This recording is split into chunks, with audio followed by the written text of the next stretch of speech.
নমস্কাৰ আৰু স্বাগতম জনাইছো আপুনি চাই আছে গাঁও চহৰ জিলাৰ খবৰ ষ্টুডিঅ'ত মই গীতাশ্ৰী সিংঘম পুলিচ অকল সিনেমাতহে ভাল লাগে ভাৰ্গৱ বৰবৰা কাণ্ডৰ পিছতে হৰব হৈ পৰিছে এই ধৰণে অৱসৰপ্ৰাপ্ত আৰক্ষী বিষয়া ভায়লেট বৰুৱা তেওঁ খুব কঠোৰ ভাষাৰে সমালোচনা কৰিছে গোটেই বিষয়টো আৰু আমি তেওঁৰ পোষ্টটো দেখুৱাইছো তেওঁ কৈছে প্ৰথমে যে সিংঘম পুলিচ অকল কেৱল সিনেমাতহে ভাল লাগে ভাৰ্গৱ বৰবৰা সন্দৰ্ভত তেওঁৰ এটা পোষ্ট বিষয়া আৰক্ষী অৱসৰপ্ৰাপ্ত বিষয়া ভায়লেট বৰুৱা তেওঁ পানবজাৰ আৰক্ষীৰ লগতে উচ্চ পৰ্যায়ৰ আৰক্ষীৰ বিষয়াকো কঠোৰ সমালোচনা কৰিছে অৱসৰপ্ৰাপ্ত আৰক্ষী বিষয়াগৰাকীৰ আমি পোষ্ট দেখুৱাইছো গুণ্ডাৰূপী ভাৰ্গৱ বৰবৰাক কি যোগ্যতাৰ বাবে আৰক্ষীৰ ওপৰ মহলে পানবজাৰৰ দৰে এখন গুৰুত্বপূৰ্ণ আৰক্ষী থানাৰ ওসি পদত বহুৱাইছিল বুলিও প্ৰশ্ন উত্থাপন কৰিছে ভায়লেট বৰুৱাই ফেচবুক পোষ্ট যোগে ভাৰ্গৱৰ কাণ্ডত আৰক্ষীৰ ঊৰ্ধ্বতন কৰ্তৃপক্ষই কিবা ক'বনে বুলিও প্ৰশ্ন কৰিছে অৱসৰপ্ৰাপ্ত আৰক্ষী বিষয়াগৰাকীয়ে ফেচবুক পোষ্টত নিলম্বিত ওসি ভাৰ্গৱ বৰবৰাৰ দুষ্কাৰ্যৰ কথা উল্লেখ কৰিলে ভায়লেট বৰুৱাই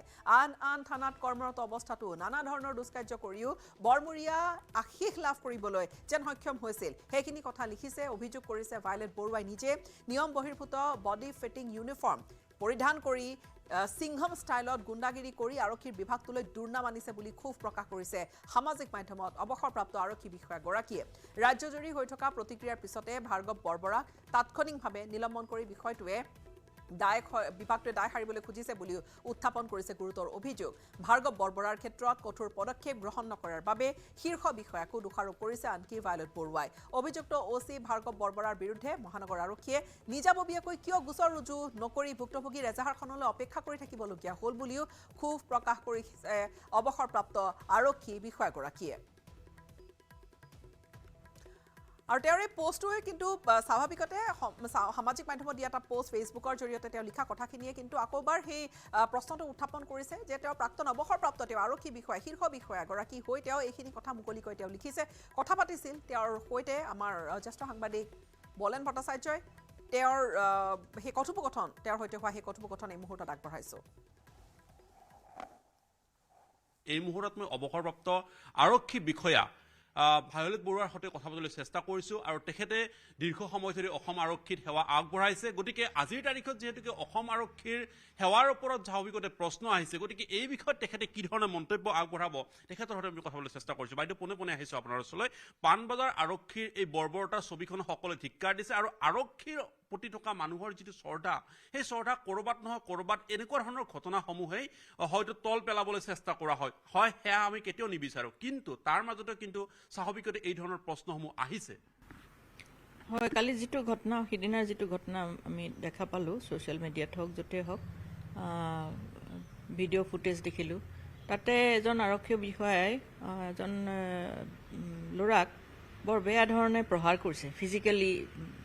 হতাহতি কৰি পেলাই প্ৰহাৰ কৰিছে ল'ৰাজনৰ ফালৰ পৰা হতাহতি হোৱা নাই অকল পুলিচে পিটিছে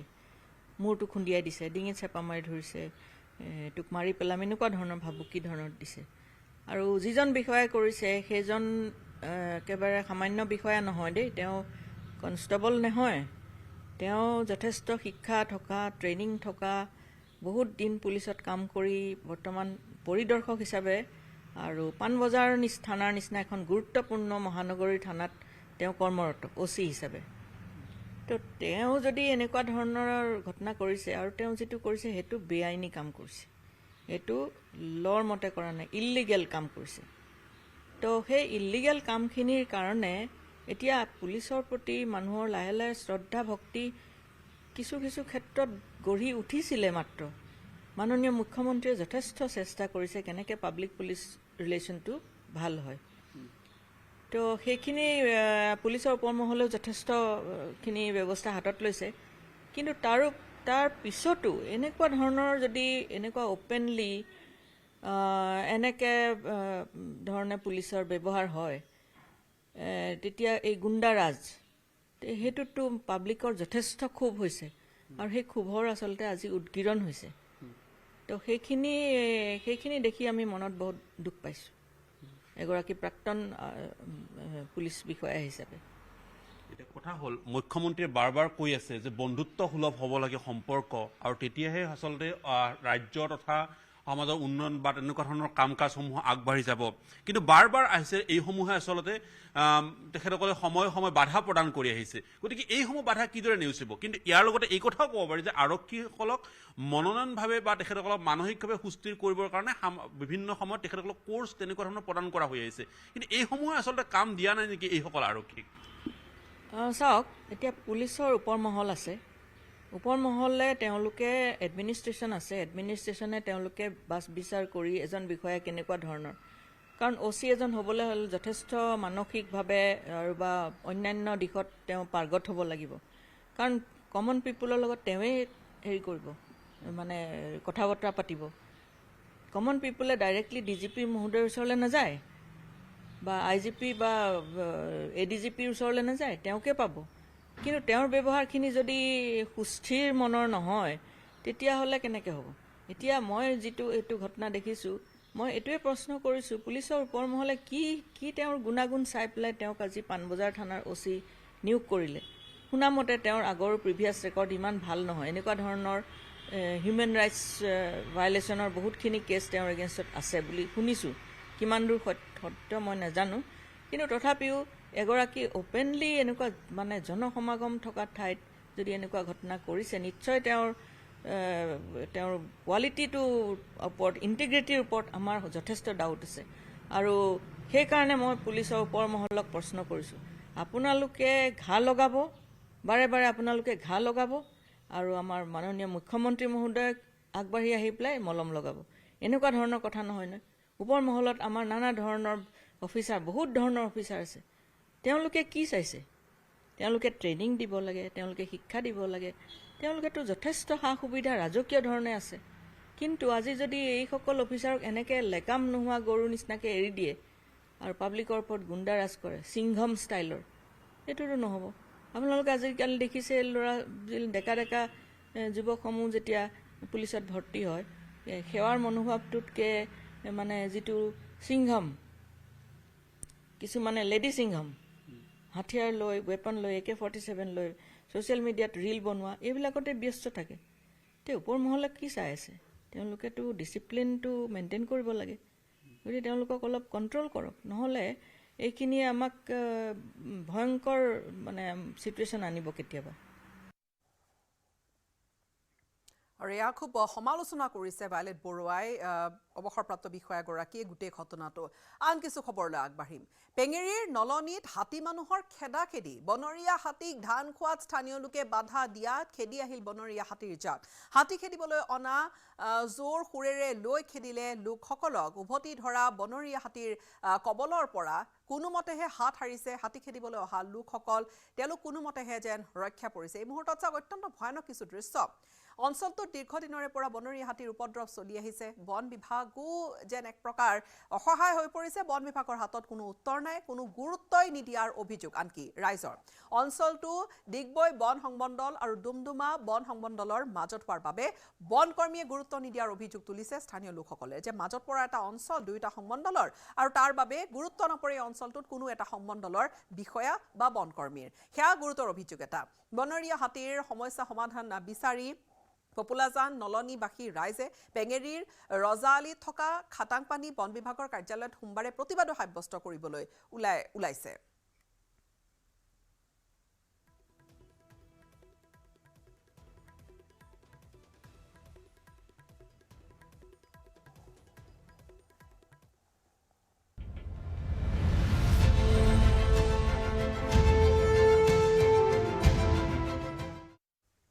প্ৰধানমন্ত্ৰীলৈ নাইজেৰিয়াৰ দ্বিতীয় সৰ্বোচ্চ সন্মান ভাৰতৰ প্ৰধানমন্ত্ৰী নৰেন্দ্ৰ মোদীলৈ আগবঢ়োৱা হৈছে the grand commander of the order of the Niger সন্মান পূৰ্বতে কুইন এলিজাবেথে লাভ কৰিছিল এই সন্মানটি 5 দিনীয়া সূচীৰে পশ্চিম আফ্ৰিকা ভ্ৰমণত আছে ভাৰতৰ প্ৰধানমন্ত্ৰী মোদী আৰু শনিবাৰে নিশা পশ্চিম আফ্ৰিকাৰ দেশ নাইজেৰিয়াৰ ৰাজধানী চহৰ অবুজাত প্ৰধানমন্ত্ৰী নৰেন্দ্ৰ মোদীয়ে অৱতৰণ কৰিলে 5 দিনীয়াকৈ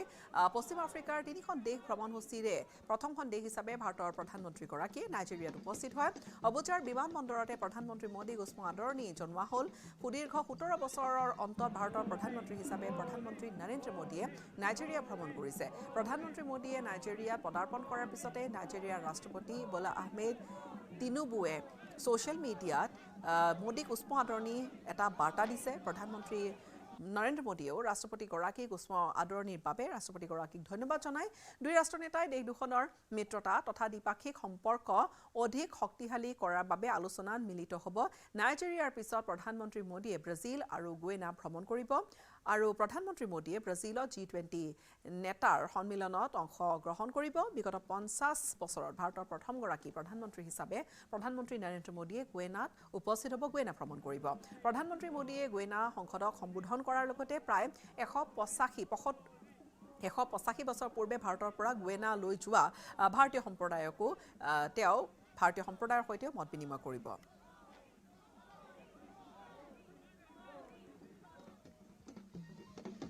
আৰু প্ৰধানমন্ত্ৰী নৰেন্দ্ৰ মোদী নাইজেৰিয়াৰ ৰাজধানী চহৰ আবুজাৰ হোটেলত উপস্থিত হোৱাৰ পিছতে প্ৰধানমন্ত্ৰীগৰাকীক দেশখনত থকা ভাৰতীয় সম্প্ৰদায়ৰ নৃত্য গীতেৰে আদৰণি জনালে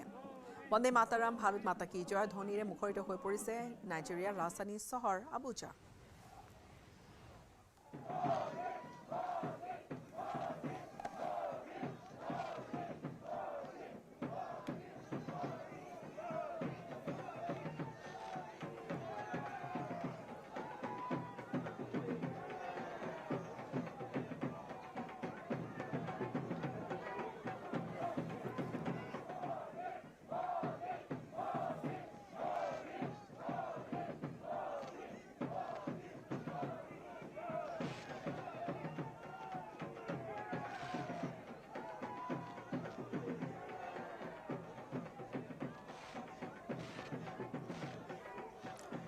আৰু আবুজাত ভাৰত মাতা কি জয় বন্দে মাতাৰম ধ্বনি শুনা গৈছে ৰাজধানী চহৰ আবুজা ভাৰতীয় সম্প্ৰদায়ে এই ধৰণেৰে ভাৰতীয় সংস্কৃতি তাত প্ৰদৰ্শন কৰি সুন্দৰভাৱে একগোট হৈ প্ৰধানমন্ত্ৰীগৰাকীক আদৰণি জনাইছে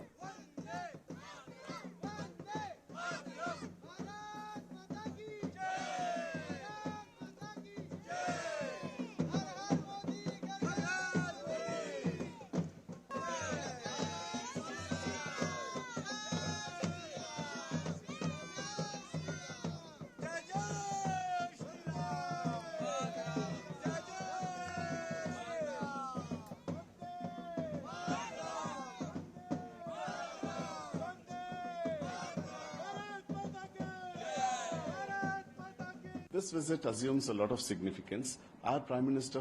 Minister, this is the first visit to West Africa, and he's starting his visit through Nigeria, which is the most populous country and one of the largest GDPs in the continent. When India had assumed the presidency of G20 last year,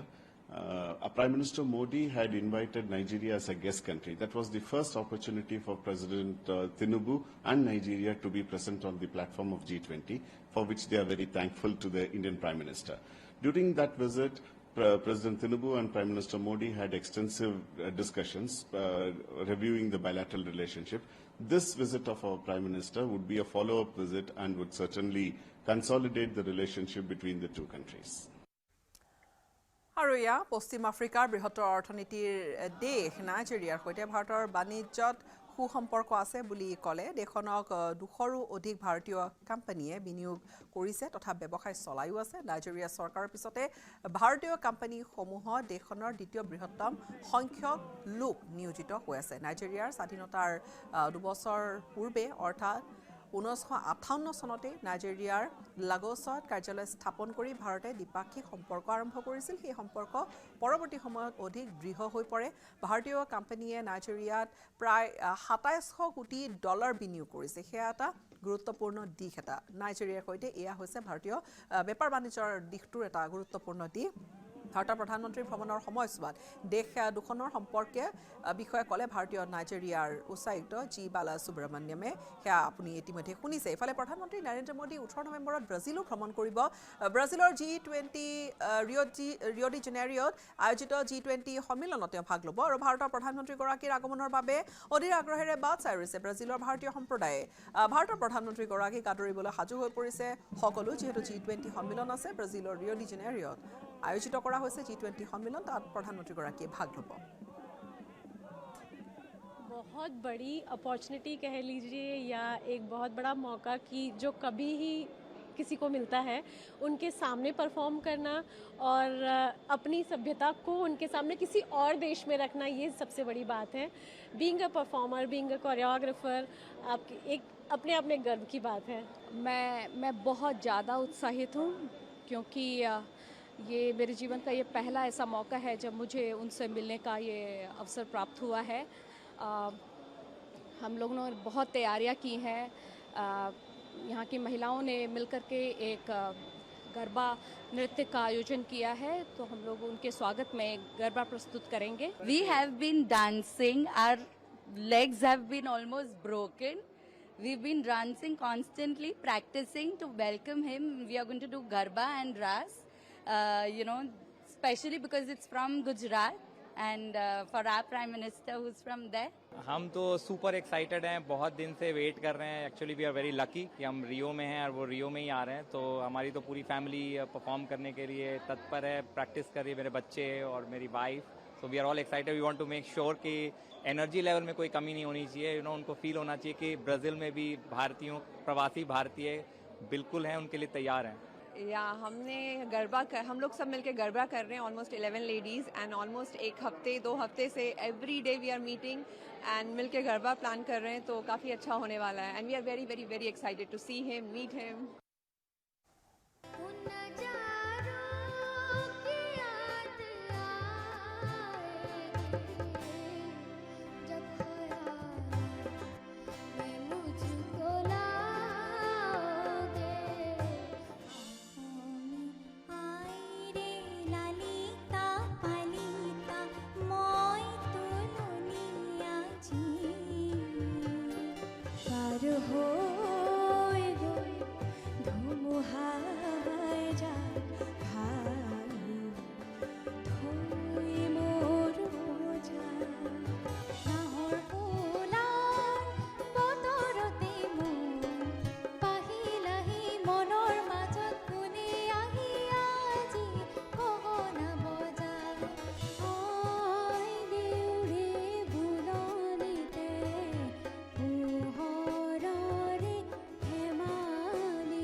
আজি সন্ধিয়া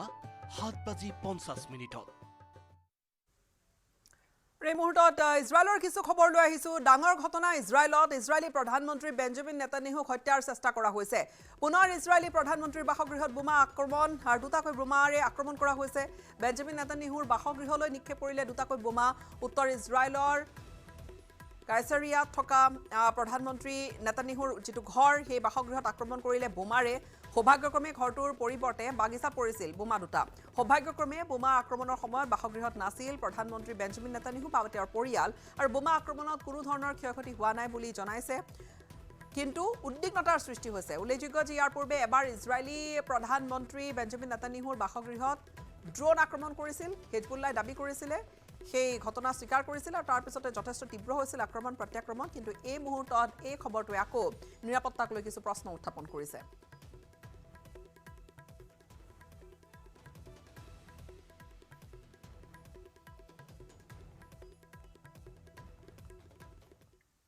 বন বিভাগৰ তৎপৰতাত উদ্ধাৰ হ'ল আবদ্ধ বনৰীয়া হাতী পোৱালিটো। মৰঙীৰ 2 নম্বৰ বালিজানত নিশা আবদ্ধ হৈ পৰিছিল হাতী পোৱালিটো। হাতী পোৱালিটোক উদ্ধাৰ কৰি জংঘলত এৰি দিছে এতিয়া বন বিভাগে।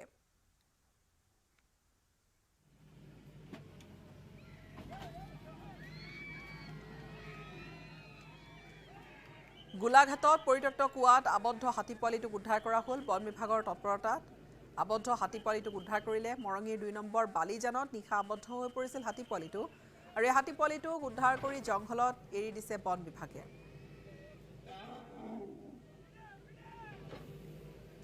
হয়, এই মুহূৰ্তত মই উপস্থিত আছো গোলাঘাট জিলাৰ 2 নং বালিজান অঞ্চলত, আৰু বালিজান অঞ্চলত এক ঘটনা সংঘটিত হৈছে। যোৱা নিশা বৃহৎ এটা বন্যহাতী জাকে সমগ্ৰ অঞ্চলটোত বিচৰণ কৰি আছিল, আৰু সেই সময়তে 2 নং বালিজানৰ এটা এঘৰ লোকৰ এটা পৰিত্যক্ত কুৱাত এটা বন্যহাতী আবদ্ধ হৈ পৰা দেখিবলৈ পোৱা গৈছে। মোৰ কেমেৰা কক্ষত যদি সম্ভৱ হয় মই পৰিৱেশসমূহ দেখুৱাব লাগে কিদৰে বন্যহস্তীটো নিশাৰ ভাগত যিহেতু খাদ্যৰ সন্ধানত ওলাই আহিছিলে ওলাই আহি এনেদৰে এটা পৰিত্যক্ত কুঁৱাত আবদ্ধ হৈ পৰিছে আৰু বহু চেষ্টাৰ পিছতো কিন্তু বৰ্তমান পৰ্যন্ত বন্যহস্তীটো ইয়াৰ পৰা উঠিবলৈ সক্ষম হোৱা নাই আৰু ইতিমধ্যে বন বিভাগৰ লোক আহি ইয়াত উপস্থিত হৈছে তেওঁলোকে হাতীটো JCB লগাই খান্দি আচলতে উদ্ধাৰ কৰিবলৈ চেষ্টা অব্যাহত ৰাখিছে আৰু এটা কথা ক'ব লাগিব শেহতীয়াকৈ আজি কেইবাদিনো ধৰি এটা বৃহৎ বন্যহস্তী যাকে সমগ্ৰ অঞ্চলটোত উপদ্ৰৱ চলাই আছিলে কৃষকৰ যিসমূহ শালি ধানৰ খেতি আছিলে সেই খেতি পথাৰসমূহ খাই তহিলং কৰিছিলে যোৱা নিশাও ঠিক খাদ্যৰ সন্ধানত ওলাই অহা বন্যহস্তীটো জাকৰ মাজৰে এটা মজলীয়া হাতী পোৱালি আচলতে এই গাঁতত আবদ্ধ হৈ পৰিছে মোৰ লগত বন বিভাগৰ লোক আছে যদি সম্ভৱ হয় পোনে পোনে বন বিভাগৰ লোকৰ লগত পাতিব বিচাৰিম কি ক'ব কি হৈছে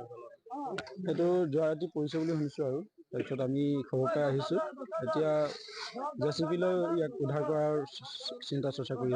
চেষ্টা কৰিছে যাওঁ এতিয়াও হাতীজাকটো আছেই নেকি হাতীজাকটো ঠায়ে ঠায়ে আছে মানে ভাগ ভাগ হৈ আছে অতথিচৰিত হৈ আছে এতিয়া JCB অনা হৈছে JCB দি উঠোৱা হ'ব এই অঞ্চলত সদায় এনেকৈ হাতী ওলাই আছে নেকি এসপ্তাহমান হৈছে দিগদাৰ লগাই থোৱা হয় নিশ্চয়কৈ বৰ্তমানো দেখা পোৱা গৈছে হাতীৰ জাকটোৰ কিছু হাতী বৰ্তমান আচলতে পথাৰত বিচৰণ কৰি আছে মোৰ সতীৰ্থ পুনৰ মই সেই পৰিৱেশ দেখুৱালো কিদৰে নিশাৰ ভাগত খাদ্যৰ সন্ধানত ওলাই আহিছিলে এই হাতীৰ জাকটো ওলাই অহাৰ সময়তেই আচলতে এটা পৰিত্যক্ত কুঁৱাত আবদ্ধ হৈ পৰিছে এটা বন্যহস্তী যিহেতু মাটি কুঁৱা আছিলে আৰু বহু চেষ্টাৰ পিছতো কিন্তু বৰ্তমান পৰ্যন্ত বন্যহস্তীটো আচলতে উদ্ধাৰ কৰিব পৰা হোৱা নাই যদিও বন বিভাগে কিন্তু বৰ্তমান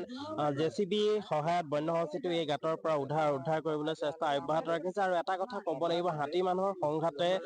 গোলাঘাট জিলাত আচলতে ভয়াৱহ ৰূপ ধাৰণ কৰিছে প্ৰতিদিনে জাক বন্যহস্তী বনাঞ্চলৰ পৰা ওলাই আহি জনাঞ্চলত তাখৰ সৃষ্টি কৰিছে তাৰ সমান্তৰালভাৱে কৃষকৰ যিসমূহ শালি ধানৰ খেতি পথাৰ আছিলে সেই খেতি পথাৰসমূহ খাই অনিষ্ট কৰিছে আৰু তাৰ মাজতে আজি দেখা পোৱা গৈছে নিশাৰ ভাগত যিহেতু এই স্থানতে সেই হাতীজাকটোৱে বিচৰণ কৰি আছিলে তাৰ মাজৰে এটা বন্যহস্তী মজলীয়া পোৱালি এনেদৰে কুঁৱাত আবদ্ধ হৈ পৰিছে আৰু বিভিন্ন স্থানৰ পৰা লোকসকল আহিছে বন্যহস্তীটো চাবলৈ বন বিভাগৰ লোকো ঘটনাস্থলীত উপস্থিত হৈ বৰ্তমানে বন্যহস্তীটো উদ্ধাৰৰ ক্ষেত্ৰত চেষ্টা অব্যাহত ৰাখিছে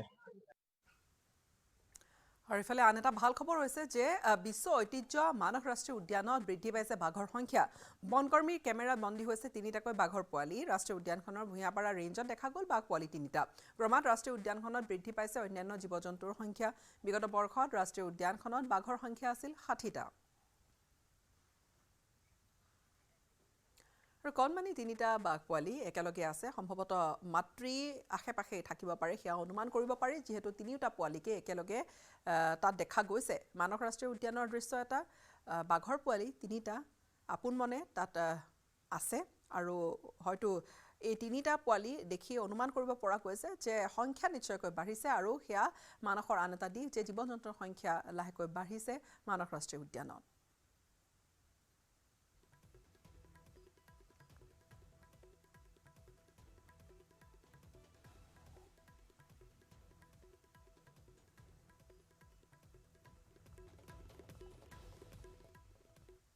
Coming up,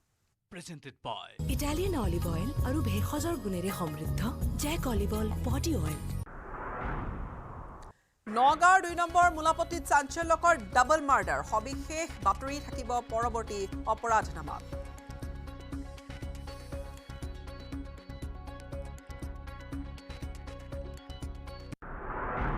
Coming up, presented by Italian olive oil আৰু ভেষজৰ গুণেৰে সমৃদ্ধ জেক অলিভ অইল